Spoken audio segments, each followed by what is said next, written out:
এই পর্যন্ত আসলাম 4-5 ঘন্টায় ভাই, প্রত্যেকটা জায়গায় যান। সকালে রওনা দিছি, এখন পর্যন্ত যমুনা সেতু পার হইতে পারি নাই।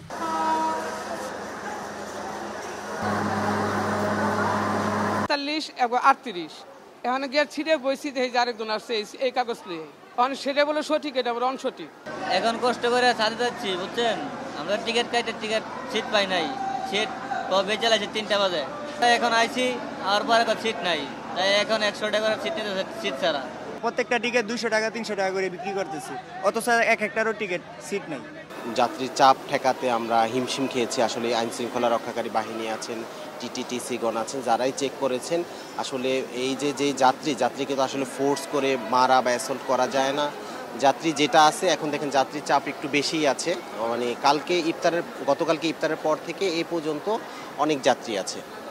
যদি লঞ্চে আমরা যাই তাহলে ডিরেক্ট একদম ভোলাতে যেতে পারবো, তার জন্য হচ্ছে লঞ্চে যাওয়া। ভাড়া আমি শুনছি 600 টাকা করে, আমরা সবসময় তো আগে 400 টাকা যাচ্ছে, 500 টাকা হতে পারে, সেখানে 600 টাকা করে ভাড়া চাচ্ছে।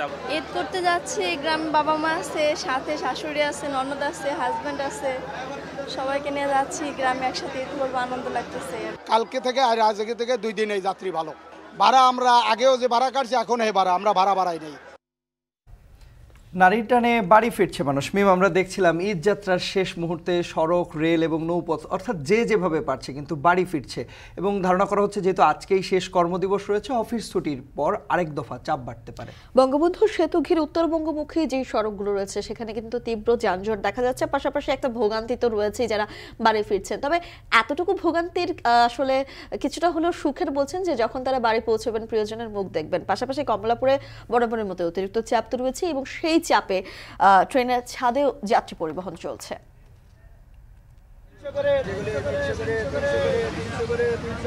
ফুটপাত থেকে কেনা হলেও ঈদেরই তো পোশাক, নিজের জন্য কিংবা পরিবারের সদস্যদের জন্য পছন্দের পোশাকটি কিনতে পেরে একদিকে যেমন খুশি ক্রেতা, ঠিক তেমনি বিক্রি করতে পেরে বিক্রেতার মুখেও চড়া হচ্ছে হাসির মাপ।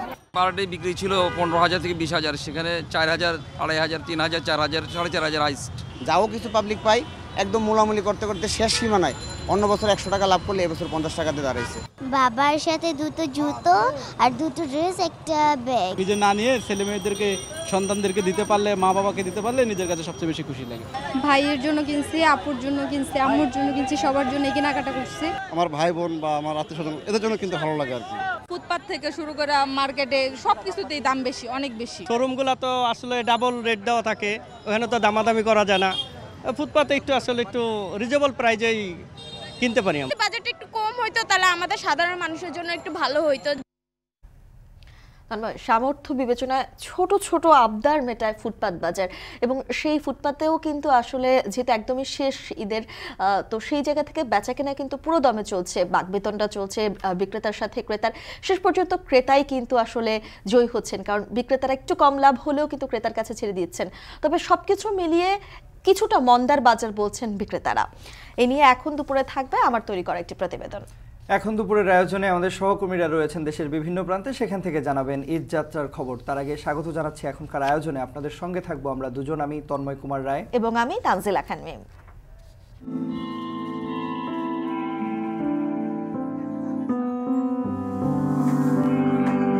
একটা কার্ডের মাধ্যমে যখন আপনার প্রিয়জনকে আপনি উইশ করেন ঈদ মোবারক বা হোয়াট এভার ইট ইজ, ওইটা না আসলে ফিলিংসটা খুবই ভিন্ন ধরনের। মোবাইল আসার পরে একটু কমে গিয়েছিল, এখন এই বছর আবার একটু অগ্রগতি হচ্ছে।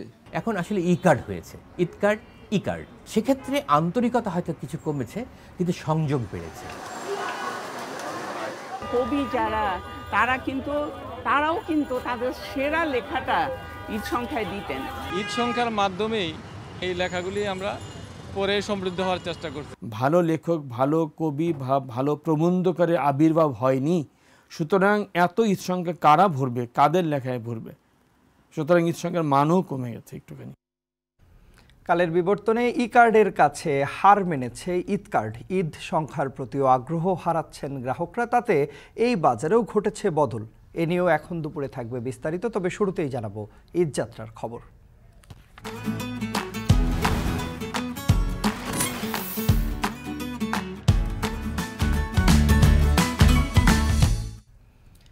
শেষ মুহূর্তে ঈদ যাত্রায় সড়ক, রেল এবং নৌপথে ঢল নেমেছে ঘরমুখো মানুষের। ঈদ যাত্রার সবশেষ খবর জানাতে টাঙ্গাইলের এলেঙ্গা থেকে আমাদের সঙ্গে যুক্ত আছেন সহকর্মী দেবরাজ দেব, পদ্মা সেতু থেকে আমাদের সঙ্গে যুক্ত আছেন মাঝার ইমন, কমলাপুর রেলওয়ে স্টেশনে আছেন শাহরিয়ার জামান দ্বীপ এবং সদরঘাট থেকে আমাদের সঙ্গে যুক্ত আছেন ফরহাদ বিন নূর। শুরুতেই যাচ্ছে এলেঙ্গায় দেবরাজের কাছে। দেবরাজ, উত্তরবঙ্গমুখী মহাসড়কের এখনকার অবস্থা কি, বিশেষ করে এলেঙ্গার পরিস্থিতিটা আমরা জানতে চাই আপনার কাছে। ধন্যবাদ তন্ময়। আমি কিন্তু সকাল থেকে আসলে এই ঢাকা থেকে আসলে উত্তরাঞ্চলের যে সড়ক পথটি রয়েছে সেটি আসলে নজরে রাখছিলাম এবং আমি বলতে চাই যে ঢাকা থেকে আপনার আমরা বেশ কিছু জায়গায় অর্থাৎ নবীনগর এবং চন্দ্রামোড়ে কিছুটা যানজট দেখলেও ধীর গতিতে যান চলাচল থাকলেও এলেঙ্গা এসে কিন্তু আসলে আমরা যে বিগত ঈদগুলোতে যে পরিস্থিতি দেখেছি সেই পরিস্থিতি কিন্তু এখন দেখতে পাচ্ছি না। এখানে কিছুক্ষণ গাড়ির চাপটা অনেক বেশি এই রাস্তাতে, কিন্তু সেইভাবে কোনো ধরনের যানজট যে এর আগের যে ঈদগুলোতে ঘন্টার পর ঘন্টা আসলে যানবাহন এবং যাত্রীকে অপেক্ষা করতে হতো সেই চিত্র কিন্তু আমরা দেখতে পাচ্ছি না। এবারের ঈদ যাত্রায় এই উত্তরাঞ্চলগামী যে যানবাহনগুলো রয়েছে সেগুলো কিন্তু এলেঙ্গা থেকে আপনার বঙ্গবন্ধু সেতু পর্যন্তকে যে পূর্বের যে 2 লেনের সড়কটি সেই সড়ক বরাবর কিন্তু উত্তরাঞ্চলের দিকে চলে যাচ্ছে এবং উত্তরাঞ্চল থেকে যারা ঢাকামুখী যে সকল যানবাহন আছে সেগুলো কিন্তু ডাইভারশনের মাধ্যমে আপনার টাঙ্গাইলের ভুয়াপুর উপজেলার ভেতর দিয়ে আপনার এলাঙ্গা যে বাজারটি বাস স্ট্যান্ডটি রয়েছে সেই বাস স্ট্যান্ডে কিন্তু গাড়িগুলো উঠে যাচ্ছে। এর ফলে হচ্ছে যে 2 লেনের সড়কটি কিন্তু আসলে 2 লেনই উত্তরাঞ্চলগামী যে যানবাহনগুলো আছে সেগুলো ব্যবহার করতে পারছে, ফলে বিপরীতমুখী থেকে যানবাহন না আসার কারণে কিন্তু এই অঞ্চলে যানজট আসলে তেমনটা দেখা যাচ্ছে না। এবং আমরা যতখানি পথ আসলে এসেছি ততখানি পথে কিন্তু আসলে পুলিশের টহল কিন্তু দেখেছি যে এলেঙ্গা বাস স্ট্যান্ড মোড়ে সচরাচর জ্যাম থাকে। আমরা এখানকার যারা স্থানীয়রা রয়েছে এবং চালকরা রয়েছে তাদের সাথে কথা বলেছি, তারা কিন্তু জানিয়েছে যে এবারের ঈদ যাত্রায় তেমনটা কিন্তু নেই। তবে ঈদ যাত্রায় যেটি একটি মূল সমস্যা যেটি হচ্ছে যে সবাই কিন্তু পরিবহন সংকটে কিন্তু অনেকেই অনেক আপনার ঝুঁকিপূর্ণ সিদ্ধান্ত নিচ্ছে, যেমন ট্রাকে করে বিভিন্ন পিক আপে করে কিন্তু আসলে তারা তাদের বাড়ি ফিরছে, যেটি কিন্তু খুবই ঝুঁকিপূর্ণ এবং তারা সাশ্রয় করার উদ্দেশ্যেও কিন্তু এরকমটা করছে। তো বঙ্গবন্ধু সেতু হয়ে এই উত্তরাঞ্চলের এই যানজট পরিস্থিতি কিন্তু একদমই আসলে পরিষ্কার দেখা যাচ্ছে, তেমন যানজট নেই, গাড়ির চাপটা একটু বেশি। অন্যদিকে পদ্মা সেতু হওয়ার পর থেকে কিন্তু পদ্মার দক্ষিণাঞ্চলেও কিন্তু যানজটটা অনেকটাই কমে গেছে, আমরা এমনটাই শুনেছি। সেই খবরই আমাদের জানাবেন আমাদের সহকর্মী মাঝার ইমন। মাঝার ইমন, সেখানকার পরিস্থিতি জানাবেন। ধন্যবাদ দেবরাজ দেব। আপনি যেমনটি বলছিলেন যে দেশের উত্তরাঞ্চলগামী যেই ঈদযাত্রী রয়েছেন তাদের যে একটি দুর্ভোগের চিত্র বা জ্যামের যে বিষয়টি বলছিলেন, এখানের চিত্রটি আসলে আমরা দুপুরের ক্ষেত্রে দুপুরবেলা যেটি দেখতে পাচ্ছি একেবারেই ভিন্ন। এখানে পদ্মা সেতুর মাও প্রান্তে আমি রয়েছি, সকালবেলা 5 কিলোমিটার মতো একটি যানজটের সৃষ্টি হলো, বেলা বাড়ার সাথে সাথে আসলে সেই যানজটটি আমরা দেখতে পেয়েছি যে কেটে গিয়েছে। আর এখন যদি আমি আপনাদেরকে একটু দেখাতে চাই যে পদ্মা সেতুর মাও প্রান্তের যে টোল প্লাজা রয়েছে, এই টোল প্লাজার যে চিত্র, যে এখানে আমি যদি বলতে চাই একেবারে স্বাভাবিক অবস্থায় রয়েছে, যে ঈদ যাত্রাকে কেন্দ্র করে যে রকমের ভিড় হওয়ার কথা বা গাড়ির চাপ থাকার কথা সকালবেলা যেটি দেখা গিয়েছিল, তবে দুপুরের বেলা কিন্তু সেরকম চাপ নেই। আর বিশেষ করে যে মোটর সাইকেলের যে বিষয়টি রয়েছে পদ্মা সেতু পারাপারের ক্ষেত্রে আমরা দেখতে পেয়েছি যে কর্তৃপক্ষ মোটর সাইকেলে যখনই চাপ বাড়ে তখন আসলে 2টি লেনে করে দেয়, 2টি বুথ থেকে তখন টোল দিয়ে মোটর সাইকেল আরোহী যারা রয়েছেন তারা পদ্মা সেতু পার হচ্ছেন। পাশাপাশি এখানে সব মিলে মোট 8টি টোল বুথ রয়েছে যার মাধ্যমে যাত্রীরা টোল দিয়ে পদ্মা সেতু পার হচ্ছেন, যেখানে একটি স্বয়ংক্রিয়ভাবে টোল বুথ রয়েছে যেটি স্বয়ংক্রিয়ভাবে অটোমেটিকলি তাদের টোলটি দিতে পারছেন, যেটি খুব দ্রুত সময় তারা টোল দিয়ে বেরিয়ে যাচ্ছেন। পাশাপাশি বাকি যে 6টি রয়েছে সেটি তো স্বাভাবিক গতিতে এই টোল দিচ্ছেন। তবে সকালবেলা যে জটটি তৈরি হয়েছিল আসলে তখন প্রচুর পরিমাণের চাপ থাকাতেই যেটি হয়েছিল প্রায় 5 কিলোমিটারের মতো জটের সৃষ্টি হয়েছিল পদ্মা সেতুর এই মাও প্রান্তের টোল প্লাজা থেকে। প্রায় মুন্সিগঞ্জের শ্রীনগর উপজেলা পার হয়ে গিয়েছিল তখনকার সময়। তবে বেলা বাড়ার সাথে সাথেই সকাল 10টার দিকে সেই জটের যে বিষয়টি সেটি স্বাভাবিক হয়ে আসে। আর এখনকার যে চিত্র দুপুরবেলা যে মোটামুটি স্বাভাবিকই বলা চলে, উত্তর অঞ্চলের যেই কথা আপনি বলছিলেন সেটির খুশির বিষয় আসলে বলা যায় যে দক্ষিণাঞ্চলের যেই যাত্রার যে মূল পথ বলা হয় বর্তমানে পদ্মা সেতুকে, সেই পদ্মা সেতুকে ঘিরে যেই যানজটের যে বিষয়টি সেটি আমরা দেখতে পাচ্ছি না। সব মিলে বলা যায় দেশের দক্ষিণ এবং দক্ষিণ পশ্চিমাঞ্চলগামী যে সকল ঈদ যাত্রীরা রয়েছেন তারা একেবারে স্বাচ্ছন্দ্যে পদ্মা সেতু অতিক্রম করে তারা তাদের গন্তব্যস্থলে পৌঁছে যাচ্ছে। তো এই ছিল তো মাওয়া প্রান্ত থেকে আমার কাছে সবশেষ। কমলাপুর রেলওয়ে স্টেশনে আছে আমাদের সহকর্মী দ্বীপ, আমরা চলে যাচ্ছি সেখানে। ধন্যবাদ ইমন। এই কমলাপুরের এখনকার পরিস্থিতি যদি বলতে চাই যে এখন এখানে যারা যাত্রী রয়েছেন তারা আসলে ট্রেনের জন্য অপেক্ষা করছেন, অর্থাৎ তাদের ট্রেনের শিডিউলটি দুপুর কিংবা বিকালে থেকে তারা এখানে আগে চলে এসেছেন যাতে কোনো ধরনের সমস্যা তাদের না পোহাতে হয়। সকাল থেকে আমরা এখানে ছিলাম এবং এখন পর্যন্ত যে তথ্য আমাদেরকে কর্তৃপক্ষ দিয়েছে যে 20টি ট্রেন কিন্তু এখান থেকে ছেড়ে গিয়েছে এবং সবগুলো ট্রেনই কিন্তু আমরা দেখতে পেয়েছি যে ভিতরে যে সিটগুলো রয়েছিল সেগুলো তো ভরা ছিলই, স্ট্যান্ডিং টিকিট যেগুলো ছিল দাঁড়িয়েও অনেকেই গিয়েছে এবং বিশেষ করে পশ্চিমাঞ্চলের যে ট্রেনগুলো রয়েছে সেই ট্রেনে কিন্তু আমরা দেখেছি ছাদের উপরে কিন্তু অনেকেই গিয়েছে। এই বিষয়ে কিন্তু কর্তৃপক্ষ যেটি আমাদেরকে বলছে যে অতিরিক্ত যাত্রী চাপের কারণে কিন্তু এই বিষয়টি হয়েছে এবং আমরা দেখতে পেয়েছি যে উল্লেখযোগ্য সংখ্যক নিরাপত্তা থাকা সত্ত্বেও কিন্তু যাত্রীরা উপরে উঠছে জীবনের ঝুঁকি নিয়ে। তারা যেটি বলছে যে জীবনের ঝুঁকি নেওয়ার পরও আসলে পরিবারের সাথে ঈদ করতে যেতে পারাটা তাদের জন্য অনেক বেশি সুখকর। এছাড়া আমরা সকাল থেকে যেটি দেখতে পেয়েছি যেখানে যে ট্রেনগুলো রয়েছে প্রত্যেকটি ট্রেনই কিন্তু আধা ঘন্টা থেকে 1 ঘন্টা দেরিতে যাচ্ছে এবং কর্তৃপক্ষ যেটি বলছে এটি আসলে শিডিউল বিপর্যয় না, ঠিকভাবে যাত্রী ব্যবস্থাপনার কারণেই কিছুটা সময় লেগে যাচ্ছে, এই জন্যই আসলে একটু দেরি হচ্ছে। এবং যেটি আগে বলছিলাম যে এখন পর্যন্ত 20টি ট্রেন এখান থেকে ছেড়ে গিয়েছে এবং এখনও যাত্রীরা আসছে। এখন যেসব যাত্রীরা আসছে তাদের আসলে ট্রেনগুলো সময় দেওয়া হচ্ছে দুপুর কিংবা বিকেলের দিকে এবং কর্তৃপক্ষ যেটি বলছে যে রাতের যে ট্রেনগুলো রয়েছে সেই ট্রেনগুলোতে যাত্রী চাপ আরও বাড়তে পারে, কারণ জানেন যে আজকে কিন্তু ঈদ যাত্রার শেষ দিন। তবে তারা যেটি বলছে যে যদি আগামীকাল ঈদ না হয় তাহলে আগামীকালকেও কিন্তু ঈদ যাত্রার জন্য যে ট্রেনের ব্যবস্থা আছে, বিশেষ ট্রেনের ব্যবস্থা সেটি কিন্তু থাকবে এবং আজকে রাতেই কিন্তু তারা বলে দিবে যে ঈদের দিন কোন ট্রেন চলবে, ঈদের পরের দিন কোন ট্রেন চলবে, অর্থাৎ ঈদের শিডিউলটা কী হবে সেটা কিন্তু তারা আজকে চাঁদ দেখার সাপেক্ষে সেই বিষয়টা কিন্তু তারা জানিয়ে দিবে। তো সবশেষ যদি বলতে পারি যে এই মুহূর্তে আসলে এমন একটি চাপ নেই এই কমলাপুর রেলওয়ে স্টেশনে। এখানে যারা যাত্রী রয়েছেন তারা আছেন এবং ট্রেনগুলো আসছেন সময় মতো এবং আসার কিছুক্ষণের মধ্যে কিন্তু যাত্রীরা সেটা উঠছে এবং ট্রেনগুলো ঘুরে যাচ্ছে এবং অতি দ্রুত ট্রেনগুলো কিন্তু কমলাপুর স্টেশন থেকে ছেড়ে যাচ্ছে। এই ছিল আসলে আমার কাছে এখান থেকে সবশেষ।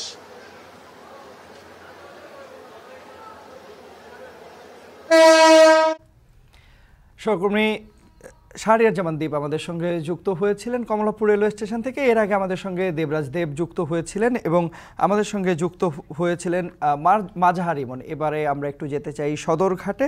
সদরঘাটে আছেন আমাদের সহকর্মী ফরহাদ বিন নূর, জানবো তার কাছ থেকে সেখানকার সবশেষ পরিস্থিতি। ফরহাদ, জানাবেন যে আমরা দেখছিলাম সড়কে চাপ কিছুটা কমেছে এবং একই সঙ্গে শাহরিয়ার জামান দ্বীপের কাছ থেকে আমরা যেটি দেখছিলাম যে রেলওয়ে স্টেশনে কিছুটা চাপ বেড়েছে। সদরঘাটের এই মুহূর্তের চিত্রটা আসলে কেমন?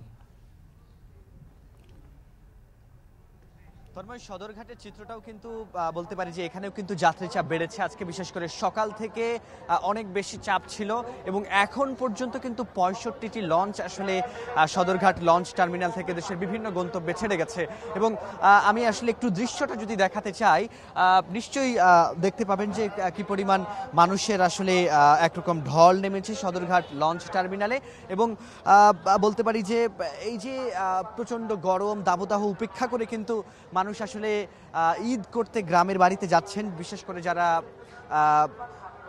বৃহত্তর বরিশাল থেকে শুরু করে দক্ষিণবঙ্গগামী যেসব যারা রয়েছেন তারা কিন্তু নৌপথে আসলে যেতে স্বাচ্ছন্দ্য বোধ করেন এবং আজকে কিন্তু আমরা দেখছি যে একরকম ঢল নেমেছে এখানে যাত্রীদের।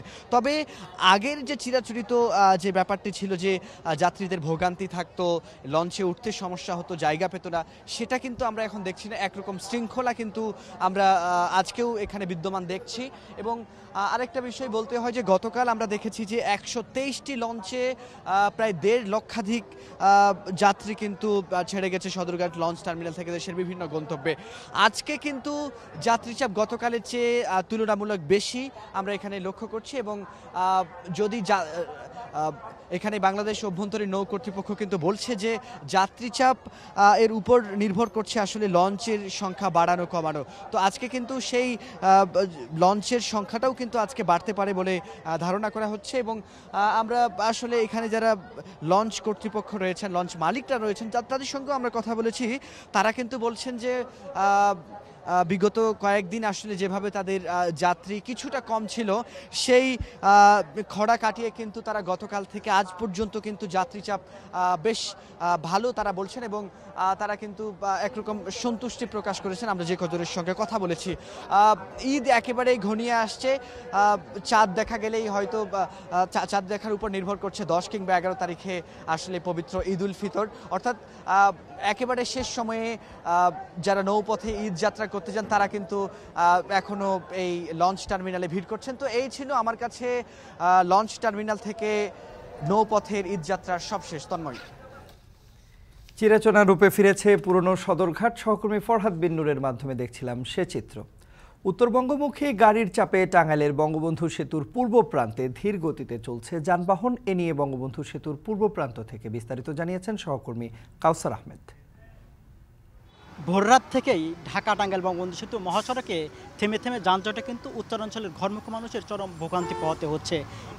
5 মিনিট যানবাহন যাওয়ার পরে কিন্তু আবার 15 থেকে 20 মিনিট থেমে যাচ্ছে। এতে প্রচণ্ড রোদে এবং গরমে কিন্তু যারা ঘরমুখী মানুষ রয়েছেন তাদের চরম ভোগান্তি পোহাতে হচ্ছে। বিশেষ করে নারী ও শিশু যারা রয়েছে তাদের কষ্টটা একটু বেশি। আমি রয়েছি এই মহাসড়কের সোল্লা এলাকায়। এই এলাকার কয়েকজন চালক ও যাত্রী বলছেন যে তারা স্বাভাবিক গতিতে গাড়ি টানতে পারছেন না, এতে চরম ভোগান্তি পোহাতে হচ্ছে। আর থেমে থেমে যানজটের কারণ যদি আমি একটু আপনাদেরকে বলি, সেটা হচ্ছে যে গত রাত 8টা থেকে আজকে দুপুর 12টা পর্যন্ত বঙ্গবন্ধু সেতুর উপরে প্রায় 24টির মতো যানবাহন বিকল হয়েছে। এতে করে কিন্তু সেই যানবাহনগুলো সরাতে গিয়ে কিন্তু সময় লেগেছে। এতে পিছনে ধীর গতিতে থেকে পরে থেমে থেমে যানজটের সৃষ্টি হয়। এতে ঘরমুখী মানুষদের চরম ভোগান্তি পোহাতে হচ্ছে। আর আরেকটি তথ্য জানিয়ে রেখেছি যে সকাল 8টা থেকে 11টা পর্যন্ত কিন্তু বঙ্গবন্ধু সেতুর উভয় লেনই কিন্তু উত্তরবঙ্গমুখী করা হয়েছিল।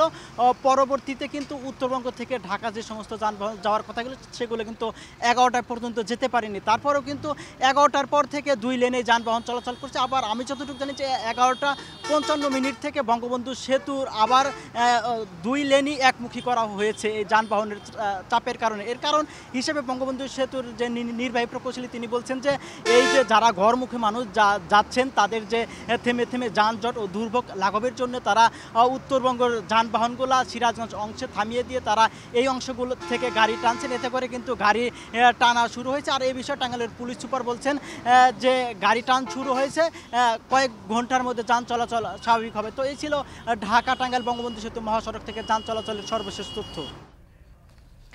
বগুড়ার রংপুর মহাসড়কের ওভারপাসগুলো এবারের ঈদে খুলে দেওয়া হয়েছে। এ নিয়ে আরও জানাতে বগুড়ার মহস্তান এলাকা থেকে যুক্ত হচ্ছেন আমাদের সঙ্গে সহকর্মী মাজেদুর রহমান। মাজেদ, বগুড়া অংশের ওভারপাসগুলো চালু হয় এবারের ঈদ যাত্রায় কি প্রভাব পড়ছে?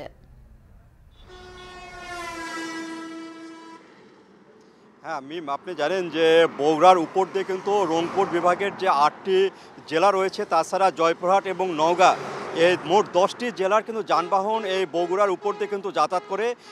প্রতি বছরে যে চিরচেনা যে একটা রূপ থাকে যে ঈদে ঘরমুখী মানুষের যে ভোগান্তি, সে ভোগান্তি কিন্তু একেবারে আজকে নেই। আজকে কিন্তু খুব স্বাচ্ছন্দ্যে মানুষ কিন্তু এখানে তাদের ঘরে ফিরছে। রংপুর বিভাগের যে জেলাগুলো রয়েছে সে জেলাগুলোর মানুষ কিন্তু নির্বিঘ্নে ফিরছে।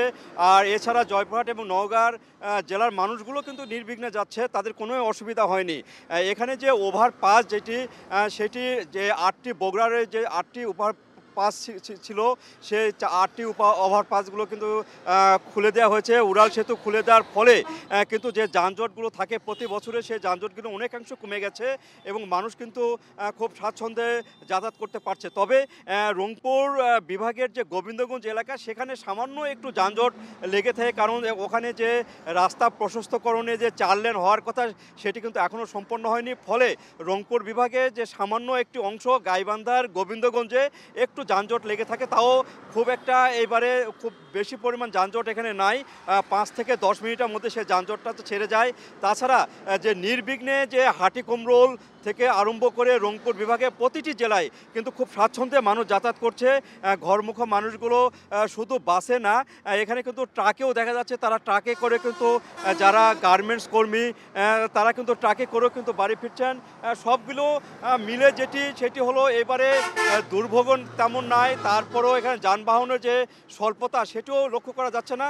সব মিলে বলা যায় যে এইবার যে ঘরমুখ মানুষের বাড়ি ফেরার যে কথা, সেই জিনিসটা কিন্তু খুব ভালোভাবে সম্পন্ন হচ্ছে, কোনো অসুবিধা হচ্ছে না। তো এই ছিল মিম আমার কাছে বগুড়ার যে হাইওয়ে মহাস্থানগড় থেকে সর্বশেষ। বগুড়া থেকে আমাদের সঙ্গে যুক্ত হয়েছিলেন সহকর্মী মাজেদুর রহমান। এই যাত্রা সড়ক, রেল ও নৌপথে যাত্রীর চাপ বেড়েছে, ফলে ভোগান্তিও বেড়েছে। তবে শুরুতেই কিন্তু বলছিলাম, এত ভোগান্তির পরও মানুষ বাড়ি ফিরছে, প্রিয়জনের সাথে ঈদ উদযাপন করবে, সেই অনুভূতিটাই একটু অন্য রকমের। সেই কথাগুলোই জানবো এবারে।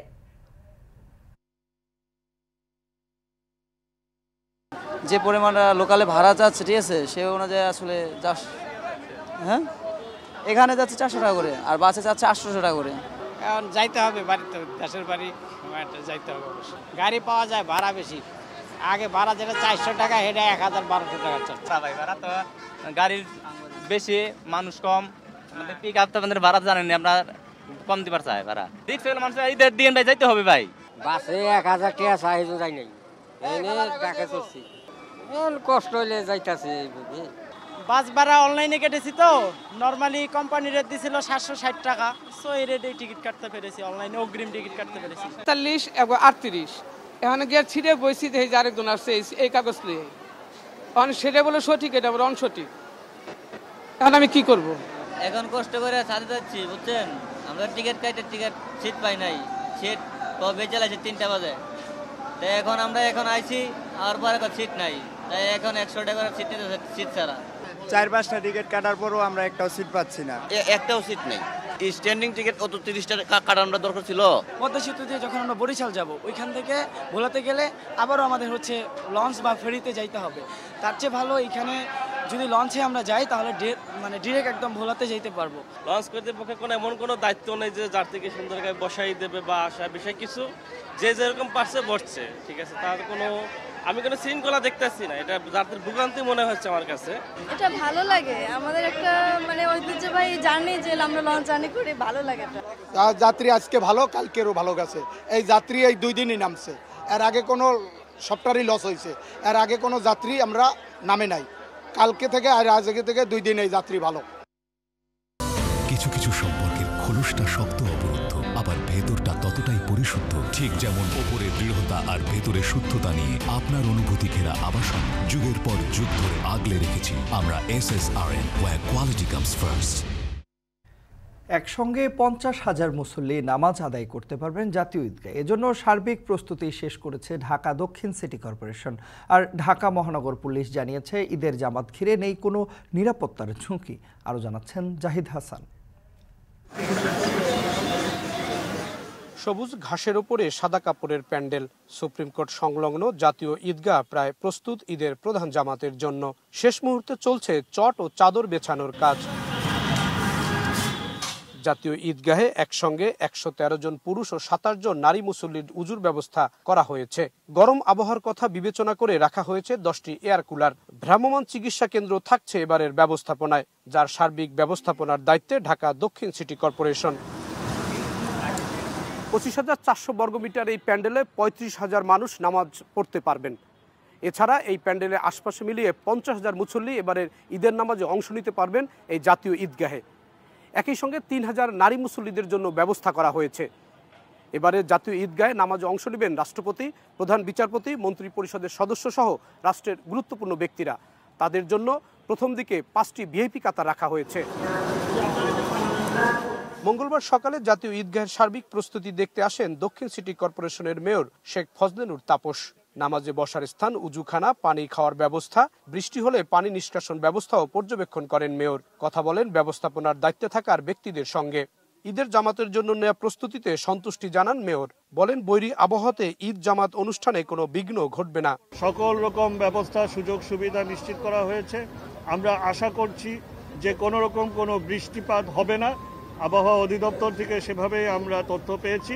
তবুও যদি কালবৈশাখী ঝড় অথবা প্রবল বৃষ্টিপাত হলেও যাতে করে সুষ্ঠুভাবে এখানে জামাত আয়োজন করা যায়, নামাজ আয়োজন করা যায়, সেই ব্যবস্থা আমরা নিয়েছি। দুপুর 12টার দিকে জাতীয় ঈদগাহ পরিদর্শনে আসেন ঢাকা মহানগর পুলিশ কমিশনার। এ সময় তিনি নিরাপত্তার দিকটি গুরুত্ব দিয়ে পর্যবেক্ষণ করেন। পরে তিনি সাংবাদিকদের বলেন, নিরাপত্তার কোনো ঝুঁকি নেই, পুরো শহরে ঈদের জামাতগুলো পুলিশের নিরাপত্তা বলয়ের মধ্যে থাকবে। এই ঈদের জামাত সহ সারা ঢাকা মেট্রোপলিটন এলাকার মসজিদ এবং ঈদগাহ সমূহের নিরাপত্তার জন্য ব্যাপক নিরাপত্তা কার্যক্রম গ্রহণ করা হয়েছে। প্রধান জামাতের নিরাপত্তার জন্য 5 স্তর বিশিষ্ট নিরাপত্তা ব্যবস্থা গ্রহণ করা হয়েছে। এছাড়া পুরো এলাকা, আশপাশের এলাকা সহ সিসিটিভি ক্যামেরা দ্বারা পর্যবেক্ষণ করা হবে। এছাড়া ড্রোন প্যাট্রোলিং, ওয়াচ টাওয়ারের মাধ্যমে নিরাপত্তা পরিস্থিতি পর্যবেক্ষণ করা হবে। জাতীয় ঈদগাহ এবার ঈদুল ফিতরের জামাত অনুষ্ঠিত হবে সকাল 8:30টায়। ইমাম হিসাবে দায়িত্ব পালন করবেন বাইতুল মোকাররমের খতিব মাওলানা রুহুল আমিন। এখানে থাকবে 5 স্তরের নিরাপত্তা ব্যবস্থা। জাহিদ হাসান, এখন ঢাকা। একসময় ঈদ এলেই ঈদ কার্ড কেনার ও উপহার দেওয়ার হিড়িক পড়ে যেত। দর্শক, আমি নিজেও সেই ঈদ কার্ড কিনেছি, ঈদ কার্ড প্রিয়জনদেরকে উপহারও দিয়েছি। পরিবার ও প্রিয় বন্ধুদের ঈদের শুভেচ্ছা জানানোর একমাত্র মাধ্যম হয়ে উঠেছিল এই ঈদ কার্ডই। তবে সোশ্যাল মিডিয়ায় আবেগহীন এই ই কার্ডের কাছে হার মেনেছে এখন ঈদ কার্ড। অন্যদিকে ঈদ সংখ্যার প্রতিও আগ্রহ হারাচ্ছেন পাঠকরা। বিশ্লেষকরা বলছে এই পরিবর্তনের মূলেই রয়েছে ডিজিটাল মিডিয়ার সহজ বিনোদন। শাহাদাত অভ্রর প্রতিবেদন।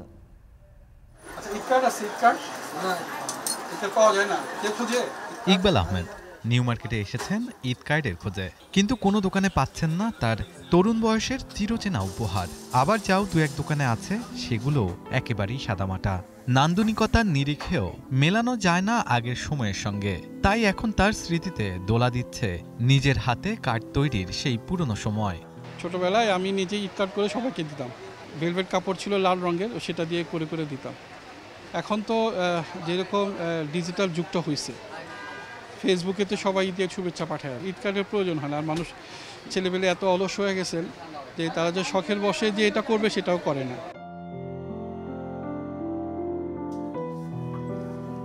রাজধানীর অনেক কার্ডের দোকানই এখন আর নেই, আর যেগুলো আছে সেখানেও গিয়ে ক্রেতার দেখা মিলছে না। যেখানে আগে কার্ড ছাপা হতো 2 থেকে 3 লাখ, সেখানে বর্তমানে 5,000-এর বেশি কার্ড ছাপা হয় না। তার মাঝেও অনেক থাকে অবিকৃত। এক সময় এত পরিমাণ সেল হয়েছে, আমরা কাস্টমারের দিয়ে শেষ করতে পারিনি। সকাল থেকে আমরা বন্ধ খোলার আগ পর্যন্ত দেখি লাইন দিয়ে লোক দাঁড়ায় রয়েছে। এখন বর্তমানে মেসেজের যুগ আসছে, মেসেজ দিয়ে দিয়ে বাসায় বসে ঈদ কার্ডের প্রচলনটা আস্তে আস্তে কমে যাচ্ছে। এখন আর দেখা যায় না মহল্লায় মহল্লায় ঈদ কার্ডের দোকান কিংবা লাইন ধরে ঈদ কার্ড কেনার হিড়িক। খামে করে প্রিয় মানুষ থেকে পাওয়া যায় না ঈদ কার্ড। ডিজিটাল জগতের প্রসারেই কি এমন অবস্থা? ডিজিটাল যুগে আমরা আশা করতে পারি না ওই ধরনের ঈদ কার্ড আমরা হাতে হাতে বা বাই পোস্টে দিতে পারবো। এখন আসলে ই কার্ড হয়েছে, ঈদ কার্ড ই কার্ড, তাই না? যে আমরা যেটা ডিজিটালে একই কার্ড হয়তো অনেককে দিচ্ছি, সেক্ষেত্রে আন্তরিকতা হয়তো কিছু কমেছে, কিন্তু সংযোগ বেড়েছে। নতুন রুচির আবির্ভাব ঘটেছে মানুষের জন্য। মাত্র 24 ঘন্টা সময়, এই সময়ের মধ্যে আপনি ইচ্ছা করলে অনেকগুলো কাজ করতে পারবেন না। সেইভাবে ঈদ কার্ডটা হারিয়ে গেল। দেশের বাজারে শুভেচ্ছা কার্ডের শুরু হয় আইডিয়াল প্রোডাক্টসের মাধ্যমে, তারপর আজাদ প্রোডাক্টস নান্দনিক ডিজাইনের মাধ্যমে 80-র দশক মাতিয়ে রাখে। এরপর সোশ্যাল মিডিয়া ডিজিটাল শুভেচ্ছা কার্ড বাড়ায়। 2015 সাল থেকে কমা শুরু হয় ঈদ কার্ডের বিক্রি। 2019 সালের পর বিক্রি কমেছে 90%। তবু আশায় বুক বেঁধে আছে অনেক ক্রেতা। গত বছরের তুলনায় এবছর কিছুটা বেড়েছে ক্রেতা। মোবাইল আসার পরে একটু কমে গিয়েছিল, কোভিডের পরে আরও কমে গিয়েছিল।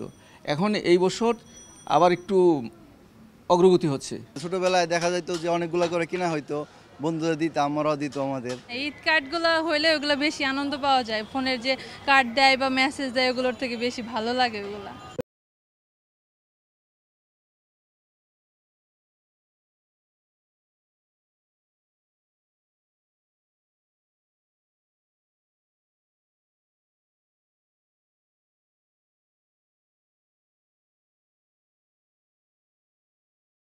গ্রাহকদের তবে এখনো কেউ কেউ খুঁজে ফেরেন সেই পুরনো খুশি। সাহিত্যপ্রেমীদের এখনো দেখা যায় পত্রিকা বিক্রয় কেন্দ্রে। ঈদ সংখ্যার সেকালের কথা বলতে গিয়ে অনেকেই হয়ে ওঠেন আবেগপ্রবণ। এইটা কেনার মধ্যে আমাদের একটা আনন্দ, আমরা অপেক্ষায় আছি। ভালো ভালো সব রাইটারদের লেখা এগুলো পাবো আমরা, নতুন নতুন চিন্তা ভাবনা। ঈদ সংখ্যার মাধ্যমেই এদেশের বিভিন্ন লেখকের বা বাইরের টুকটাক ইন্ডিয়ান একজন লেখকের লেখা আমরা পড়তে পারছি। ঈদ সংখ্যার যাত্রা শুরু 1948 সালে বেগম পত্রিকার হাত ধরে। এরপরে একে একে প্রায় সকল পত্রিকা ও ম্যাগাজিন হাঁটে সেই পথেই। কিন্তু দিন দিন কমছে গ্রাহক চাহিদা। 17 কোটি লোক হয়ে গেছে, ঠিক আছে, কিন্তু সেই হারে সেই সমানুপাতে আমাদের ভালো লেখক, ভালো কবি, ভালো প্রবন্ধকারের আবির্ভাব হয়নি। সুতরাং এত ঈদ সংখ্যা কারা ভরবে, কাদের লেখায় ভরবে? সুতরাং ঈদ সংখ্যার মানও কমে গেছে। ঈদ সংখ্যার প্রতি আগ্রহ হারাচ্ছে পাঠকরা। আর ঈদ কার্ডগুলো একটা সময় পাওয়া যাবে জাদুঘরে। তথ্য প্রযুক্তির যুগ আমাদের জীবন সহজ করছে ঠিকই, তবে আমাদেরকে করে তুলছে প্রতিনিয়তই অলস, যার ফলে আমাদের ঈদের আবেগ হারাচ্ছে প্রতিদিন। এবারের ঈদে প্রকাশিত ঈদ সংখ্যার দাম পড়বে 150 থেকে 300 টাকা। আর প্রতিটি ঈদ সংখ্যা ছাপানো হয়েছে 2 থেকে 4000 পর্যন্ত। শাহাদাত অব্র, এখন, ঢাকা। এখন দুপুরের সময় হলো একটা ছোট্ট বিরতিতে যাবার। ফিরছি একটু পর, সাথেই থাকুন।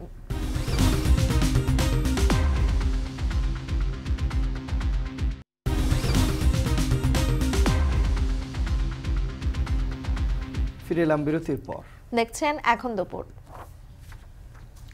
রমজান একেবারে শেষ পর্যায়ে হলেও কেনাকাটা যেন শেষ হচ্ছে না।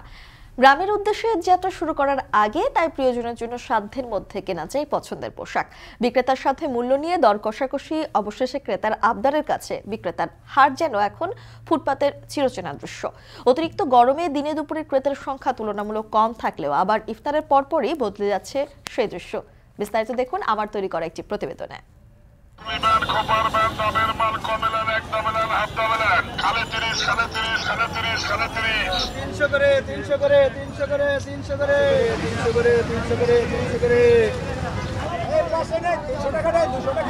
শহরের ফুটপাতে এখন আনন্দ উঠছে। স্বপ্ন আবদারের মুদ্রা নিয়ে ফুটপাতের বাজারে ক্রেতা। ঈদে প্রিয়জনের জন্য উপহার নিতে হবে সাধ্যের মধ্যে। বিপণী বিতানের পণ্য চোখ টেনে নিয়ে গেলেও সীমিত আয় দেয়াল তৈরি করে দেয়। তাই আলোর ঝলকের দিকে পা না বাড়িয়ে ফুটপাতে আনন্দ কুড়িয়ে নেয়া। যেখানে মার্কেট তুলনায় কম মূল্যে হরেক রকমের পণ্যের পসরা সাজিয়ে বসে আছেন বিক্রেতা। তবু যেন অন্যান্য ঈদের বাজারের তুলনায় এবার ঈদ বাজার মন্দা বলছেন বিক্রেতারা। সকলের গলাতেই যেন সেই আফসোসের সুর। পার ডে বিক্রি ছিল 15,000 থেকে 20,000, সেখানে 2,500, 3,000, 4,000, 4,500 হাইস্ট। এখন বিক্রি হচ্ছে না বললেই হচ্ছে, এরকম বসে আছি। সাধারণ পাবলিকের কাছে টাকা নাই বললেই চলে। যাও কিছু পাবলিক পাই, একদম মোলামুলি করতে করতে শেষ সীমানায়। অন্য বছর 100 টাকা লাভ করলে এবছর 50 টাকাতে দাঁড়াইছে। ওরকম বেচা কিনে আমাদের হয় নাই, মার্কেট দেখেন ফাঁকা, মানুষই নাই। চাকরিজীবী মেহেদি হাসান বেতন পেয়েই ছুটে এসেছেন 2 কন্যাকে নিয়ে ঈদের কেনাকাটা করতে। বলছিলেন বাবা হওয়ার পর নিজের জন্য নয়, সন্তানদের জন্য কেনাকাটাতেই যেন তার পরম আনন্দ। আর তার মেয়েরাও যেন বাবার সামর্থ্য বুঝেই পছন্দসই কেনাকাটা করতে এসে খুশিতে আত্মহারা। বাবার সাথে 2টো জুতো আর 2টো ড্রেস, একটা ব্যাগ, চায়না শু, এক উঁচু সুন্দর ওগুলো। শু কিনবে, স্যান্ডেল কিনবে, জামা কিনবে, ব্যাগ কিনবে, এই জন্য তাদেরকে নিয়ে আসলাম। আর নিজে না নিয়ে ছেলে মেয়েদেরকে, সন্তানদেরকে দিতে পারলে, মা বাবাকে দিতে পারলে নিজের কাছে সবচেয়ে বেশি খুশি লাগে। এবার বাড়তি বাজার মূল্য নিয়ে কিছুটা আপত্তি আছে সকল ক্রেতার মাঝেই। ঢাকাতে ঈদ করব, ভাইয়ের জন্য কিনছি, আপুর জন্য কিনছি, আম্মুর জন্য কিনছি, সবার জন্য কেনাকাটা করছি। ঈদের কেনাকাটা করতে খুব ভালো লাগে, আমার জন্য না, আমার ভাই বোন বা আমার আত্মীয় স্বজন এদের জন্য কিন্তু ভালো লাগে আর কি। সব জায়গাতেই দাম বেশি তো। নিউ মার্কেটের যে এরিয়াগুলোতে যে দোকানদারগুলো আছে, ফুটপাত থেকে শুরু করে মার্কেটে সব কিছুতেই দাম বেশি, অনেক বেশি। বাজেট একটু বেশি হয়ে গেছে আগের তুলনায়। যদি বাজেটটা একটু কম হইতো তাহলে আমাদের সাধারণ মানুষের জন্য একটু ভালো হইতো। ঈদের মার্কেট অনুযায়ী প্রাইসটা হচ্ছে বরাবরের তুলনায় একটু বেশি, সেটা তো হবেই। আর হচ্ছে নিজের জন্য কেনা আর হচ্ছে পরিবারের সবার জন্য কেনাকাটা করা আর কি। মার্কেটে যেমন একটা শোরুমের ভাড়ার ব্যাপার আছে, এখানে এরা একটু মানে ভাড়ার ক্ষেত্রে সাশ্রয়ী যার কারণে এখানে প্রাইসটা মার্কেটের চেয়ে একটু তুলনামূলক কম আর কি। শোরুমগুলো তো আসলে ডাবল রেট দেওয়া থাকে, ওখানে তো দামাদামি করা যায় না। ফুটপাতে একটু আসলে একটু রিজনেবল প্রাইজেই কিনতে পারি আমরা। রাতের আঁধারের মাঝে সড়ক ও পরিবহনের বাতি এবং এলইডির ঝলকে ফুটপাতও যেন পেয়ে যায় বিপণী বিতানের জৌলস। তাই বিত্ত যাদের আছে তারা যেমন ইফতারের পর একটু আয়েশ করে কেনাকাটায় বের হন, ফুটপাত যাদের ভরসা তারাও সেই স্বাদ পান এমন আলোয়। পরিবার নিয়ে আলো ও আলিয়ার মাঝেই খুঁজে নেন প্রিয়জনের উপহারটি। হতে পারে শহরের বড় কোনো শপিং মল কিংবা নামি দামি কোনো ব্র্যান্ড থেকে নয়, ফুটপাত থেকে কেনা হলেও ঈদেরই তো পোশাক। নিজের জন্য কিংবা পরিবারের সদস্যদের জন্য পছন্দের পোশাকটি কিনতে পেরে একদিকে যেমন খুশি ক্রেতা, ঠিক তেমনি বিক্রি করতে পেরে বিক্রেতার মুখেও চড়া হচ্ছে হাসির মাপ। তবে দ্রব্যমূল্যের এই ঊর্ধ্বগতির বাজারে কেনাকাটা করতে এসে বাজেটের ভর্তুকি দিতে হচ্ছে প্রায় কম বেশি সব ক্রেতাকেই। ভর্তুকির সেই সংখ্যার থেকেও প্রিয়জনের আনন্দের সীমা অনেকটাই বেশি বলছেন ক্রেতারা। আর ঈদের এই আনন্দের প্রস্তুতি চলতে থাকুক চাঁদ রাত পর্যন্ত, তেমনটা প্রত্যাশা বিক্রেতাদের। তানজিলা খান মিম, এখন ঢাকা।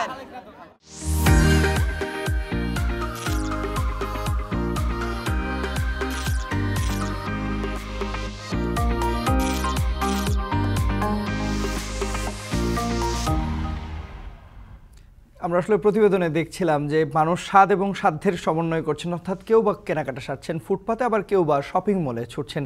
এখনকার চিত্র কি রয়েছে সেই চিত্র জানাতে নিউ মার্কেট এলাকা থেকে আমাদের সঙ্গে যুক্ত হচ্ছেন সহকর্মী শাহাদাত অভ্র, এবং মিরপুর 10 থেকে আমাদের সঙ্গে যুক্ত হবেন সহকর্মী শম্পা বিশ্বাস। শুরুতেই যাচ্ছি অভ্রর কাছে। অভ্র, শেষ মুহূর্তের কেনাকাটায় কেমন ভিড় দেখছেন এবং পণ্যের দরদাম নিয়ে আসলে ক্রেতারা কি বলছেন?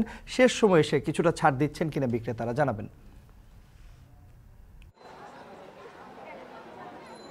তন্ময়, আপনি যেমনটা বলছিলেন যে শেষ সময় এসে কিন্তু কিছুটা ছাড় মিলছে, তবে ক্রেতা কিন্তু অনেকটাই কমে এসেছে এখানটায়। তবে যেটি কিনা বিক্রেতারা বলছে যে ছোটোখাটো জিনিসপত্রের প্রতি এখন ক্রেতাদের আগ্রহ বেশি, যেমন জুতো থেকে শুরু করে ওড়না এবং হিজাবের প্রতি কিন্তু আগ্রহ বেশি।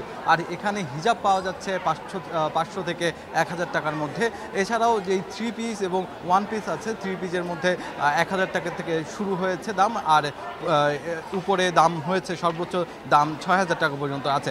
এছাড়াও যদি 1 পিসের কথা বলি, সেটি কিন্তু শুরু হয়েছে 900 টাকা থেকে। এর পরবর্তীতে কিন্তু এটি সর্বোচ্চ দাম আছে 1200 থেকে 1500 টাকা পর্যন্ত। এছাড়াও কিন্তু আরেকটি বিষয় জানিয়ে রাখতে চাই, সেটি হচ্ছে জুতার দাম। এখানে কিন্তু যারা নারী আছেন তাদের কিন্তু জুতোর দাম এখান থেকে নিলে পাওয়া যাচ্ছে 500 থেকে শুরু হয়ে 1200 টাকা পর্যন্ত, এমনটাই কিন্তু আমাদেরকে জানিয়েছে। আর শিশুদের জামা কাপড়ের কিন্তু এখনও চাহিদা কমেনি। যারা কিনা বাড়ি যাচ্ছেন তারা কিন্তু বিশেষ করে এখানে এসে কেনাকাটায় করছেন প্রিয় শিশুটির জন্য কিংবা সন্তানের জন্য। তারা কিন্তু শেষ মুহূর্তের কেনাকাটা সেরে ফেলতে চাচ্ছেন এখান থেকে।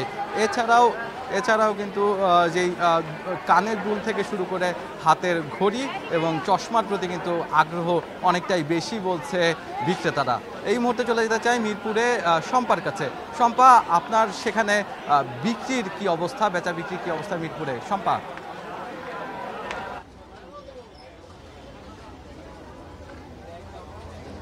ফুটপাতে বেচা বিক্রি খুব একটা হচ্ছে এমনটা বলা চলে না। আমরা সকালে যখন এসেছিলাম তখন বিভিন্ন জায়গায় মিরপুরে ঘুরে দেখেছি যে ফুটপাতের বেশিরভাগ দোকানই অলস সময় পার করছেন। তবে যেহেতু এখন বেলা কিছুটা গড়িয়েছে, ব্যবসায়ীরা বলছেন যে এখন কিছুটা হলেও ক্রেতা আসছেন। মূলত যারা ঢাকায় থাকবেন বা ঢাকাতে ঈদ করবেন, অনেকে আছে চলতি পথে যেতে যেতে পছন্দ হচ্ছে, কেউ কেউ কোনো পণ্য কিনে নিচ্ছেন।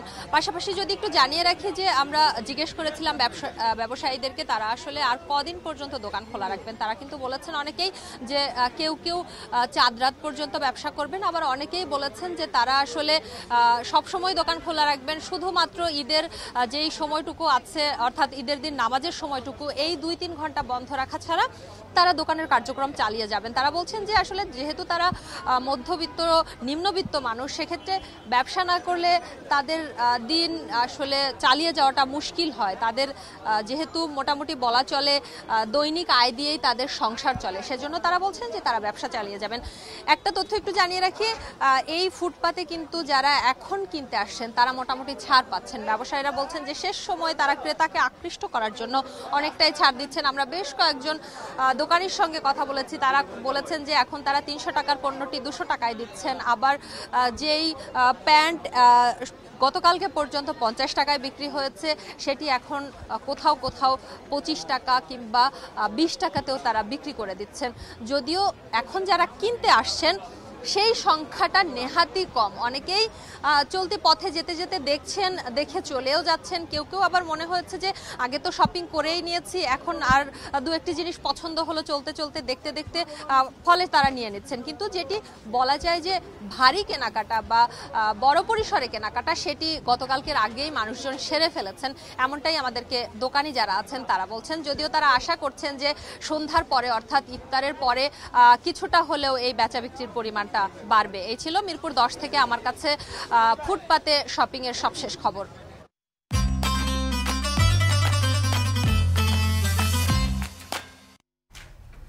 এখন দুপুরে নিচ্ছি আর একটা বিরতি, ফিরে আসছি একটু পর, আমাদের সঙ্গেই থাকুন।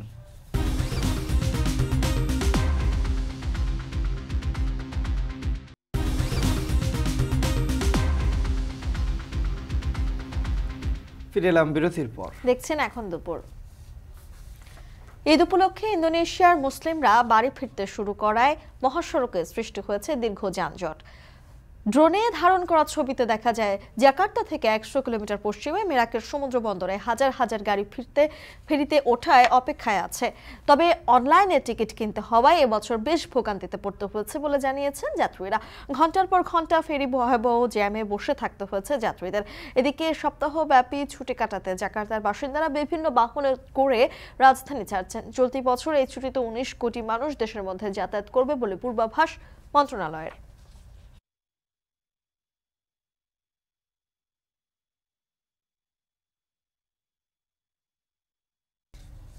শেষ করছি এখন দুপুর। এখন টেলিভিশন ওয়েবসাইটে দেখতে ভিজিট করুন www.ekhon.tv। ফেসবুকে দেখুন facebook.com/tv.ekhon, আর ইউটিউবে দেখতে ভিজিট করুন youtube.com/c/ekhon tv।